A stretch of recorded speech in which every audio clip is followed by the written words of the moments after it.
এইযোৰ একদম নতুনকৈ কৰা কাপোৰ মিক্স পাটৰ ব্ৰকেট ডিজাইন আপোনালোকৰ যদি ভাল লাগে মই কণ্টিনিউ ৰাখিম এই কাপোৰটো আৰু যদি ভাল নালাগে মই ডিজাইন চেঞ্জ কৰিম এয়া চাওক এখন চাদৰ ব্ৰকেট ডিজাইন একদম নতুনকৈ বনাইছোঁ ফাৰ্ষ্ট পেজ হয় এইটো আঁচলটো এনেকৈ দিয়া হৈছে গোল্ডেন গুণা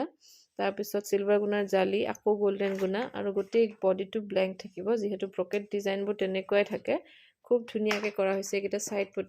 চাইড পটি লগাই লোৱাৰ পিছত খুব বেছি ধুনীয়া হ'ব এইখন চাদৰখন দেখালোঁ নেক্সট এইখন আহিব মেখেলাখন মই মেখেলাখনো অকণমান আপোনালোকক দেখাই দিওঁ কিমানখিনি কাম হ'ব মেখেলাটো এয়া মেখেলা বহুত ওপৰলৈকে কাম আছে গতিকে আপোনালোকে খুব ধুনীয়া লাগিব পিন্ধিলে ৰেড কালাৰত কৰা হৈছে অকণমান এইটো ৰেডটো ডাইৰেক্ট ৰেড নহয় অকণমান ব্লেক টোন এটা আছে মানে ডাৰ্ক ৰেড আৰু ব্লাউজ পিচটো চিম্পল হাতত এটা পটি দিয়া হৈছে তো ভাল লাগে নে নাই ডিজাইনটো মোক ক'ব কি কালাৰ লাগে যদি ভাল লাগিছে তেতিয়াও ক'ব তো চাই ল'ব